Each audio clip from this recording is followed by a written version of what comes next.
దాడులు ఆగిందెప్పుడు? జమ్మూ కాశ్మీర్లోని సాంబా సెక్టర్లో సోమవారం రాత్రి ఎగిరిన పాక్ డ్రోన్లు. వాళ్ళు ఇంచు కూడా భయపడలేదా? మనోడేమో అనుకున్నాడు. మనోడు ఎంత నమ్మించింది తెలుసా? మనోళ్ళు చేసింది స్ట్రైక్స్ ఓన్లీ. యుద్ధం అని చెప్పింది దొంగలు. మనకు స్ట్రైక్స్ చేసి వచ్చి యుద్ధం అని చెప్పిండ్రు. యుద్ధం అని నమ్మించిండు మనల్ని. యుద్ధం కాదు ఇది, స్ట్రైక్సే ఓన్లీ.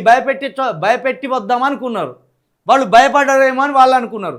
వాడు ఇంత లేనోడు మన మీద ఎగిరెగిరి పడతా అంటే 85 ఇంచుల శాతం ఉన్నోడు, 140 కోట్ల మంది ప్రజలు ఉన్నోడు, ఇంత సైన్యం ఉన్నోడు మనసుకొని కుక్క పిల్ల లెక్క అంటాడు. నీకు శాతన కాకపోతే చెప్పు, మేము పోతాం. మాకు అవకాశం ఇవ్వర్రి.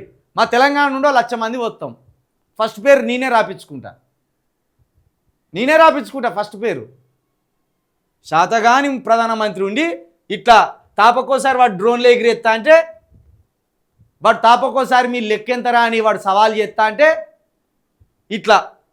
ప్రధాని మోదీ ప్రసంగించి గంట కూడా గడవక ముందే పంజాబ్లోని జలంధర్లో పాక్ డ్రోన్ ప్రత్యక్షమైంది. దాన్ని కూల్చివేసినట్టు జలంధర్ డిప్యూటీ కమిషనర్ ప్రకటించారు. అమృత్సర్లో బ్లాక్ అవుట్ ప్రకటించడంతో అక్కడ దిగాల్సిన ఇండిగో విమానాన్ని అత్యవసరంగా తిరిగి ఢిల్లీకే మళ్లించారు. మరోవైపు జమ్మూ కాశ్మీర్లోని సాంబా సెక్టర్లో కూడా పాక్ ఆర్మీ డ్రోన్లు ఎగిరాయి. ఇండియా టుడే టీవీ వీటిని లైవ్లో చూపించింది. డ్రోన్ల భయానికి జమ్మూ రాజధాని ఎక్స్ప్రెస్లో లైట్లను ఆపేశారు. శ్రీనగర్ ఎయిర్పోర్ట్లో బ్లాక్అవుట్ ప్రకటించారు. మంగళవారం జమ్మూ, అమృత్సర్, చండీగఢ్, లేహ్, శ్రీనగర్, రాజ్కోట్కు వెళ్లవలసిన విమానాలను రద్దు చేస్తున్నట్టు ఇండిగో ఎయిర్లైన్స్ ప్రకటించింది. ఒక్కటి చెప్తున్నా మోడీ గారు, మేము హింసాత్మక కులం కాదు, కానీ ఇప్పుడు మన హిందువుల కోసమే కదా నువ్వు దేశాన్ని పాలించేది. ముఖ్యంగా మన హిందువుల విశ్వాసాన్ని మొత్తం నువ్వు చూరగొనాలని చూస్తాను కదా. ఏదైతే పాక్ ఆక్రమిత కాశ్మీర్లో ఒక్క హిందువు కూడా లేడు. ఖతం చేసి పడే ఏం కాదు, బాధ ఏం లేదు. ప్రపంచ చరిత్రలోనే ఇదొక మైలురాయిగా ఉండాలి. భారతదేశం వైపు చూస్తే పిట్టలను కాల్చేసినట్టుగా కాల్చేస్తాం ఎవరినైనా. ఒట్టిగా కూసున్నా భారతదేశ ప్రజల జోలికి ఎవడన్నా వస్తే ఎవరిని గిచ్చకుండా, ఎవరిని గిల్లకుండా, ఎవరిని కవ్వింపు చర్యలకు పాల్పడకుండా ఎవరి పని వాళ్ళు చేసుకొని బతికే భారతీయుల జోలికి వస్తే, భారతదేశం జోలికి వస్తే ఇంతటి రక్తదాహం ఉంటుంది. అవసరమైతే ఏదైతే సింధు నది పారుతుందో ఆ సింధు నది మొత్తం రక్తమే ప్రవహిస్తుందని తెలిసినట్టు చేయి. మన హిందూ ప్రాణాలు పోవద్దు కదా, గంతే కదా నీకు కావాల్సింది. మాకు కూడా గదే.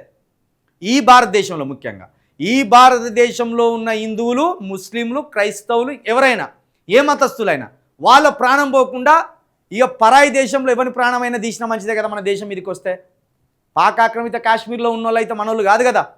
దానికోసం సపరేట్ ఒక గవర్నమెంట్ ఉన్నది కదా అక్కడ. వాళ్ళు అదే పాకిస్తాన్ గవర్నమెంట్ కింద ఉంటారు కదా.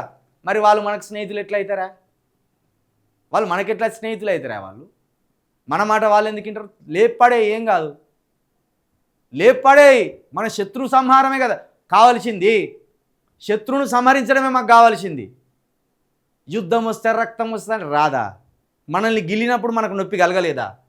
ఈ నవవధువు 4 రోజులు పెళ్లి చేసుకొని సంతోషంగా ఆనందంగా భర్తతోటి గడుపుతామని పోతే ఆమె ముందట్నే భర్తను చంపితే అక్కడ కూర్చొని దినురాలుగా ఏడుస్తున్నదంటే ఇది హింస కాదా? ఇది రక్తం కాదా? ఈ ఆడబడ్డది ఏడుపు కాదా? ఆమెది మనోవేదన కాదా? ఈరోజు ఎక్కడో ఇంట్లో కూర్చొని ఎట్లా కుమిలిపోయి ఉంటుంది? భర్తను కండ్ల ముందు చంపుతా అంటే ఆమె వేదన ఎట్లుంటుంది? ఆమె రోదన ఎట్లుంటుంది? ఆమె మానసిక పరిస్థితి ఎట్లుంటుంది? అక్కడ మాకు యుద్ధం వద్దు అంటాను. మరి ఇదేంటిది? ఇలాంటి ఇంకెవరినైనా చంపుకొని పోనీయా? ఇంకెప్పుడన్నా ఇంకో నవవధువు అదే కాశ్మీర్కు పోయి ఆహ్లాదంగా హనీమూన్ని జరుపుకొని వద్దామంటే ఇంకెన్ని ప్రాణాలైనా తీయనియా వాళ్ళు వచ్చి? యుద్ధం అంటేనే హింస, హింస తర్వాతనే శాంతి నెలకొంటుంది. హింస తర్వాతనే శాంతి నెలకొంటుంది. అది కళింగ యుద్ధంతో నిరూపితమైంది. అశోకుడు చేసిన కళింగ యుద్ధంతో అది నిరూపితమైంది. కాబట్టి మేమేమంటున్నాం, మాకు ప్రాంతం సాధించడమా ఇంకోటి సాధించడమా పక్కన పెడితే శత్రు అనేటోడు ఉండద్దు. మన చుట్టుపక్కల, మన బార్డర్లో, మన ఎల్ఓసిలో శత్రు అనేటోడు ఉండొద్దు. నువ్వు చంపుతావా వాడిని నీ కాళ్ళ దగ్గరికి తెచ్చుకుంటావా మాకు సంబంధం లేదు, కానీ శత్రువు అనేటోడు ఉండద్దు. అది చేసి చూపెట్టు.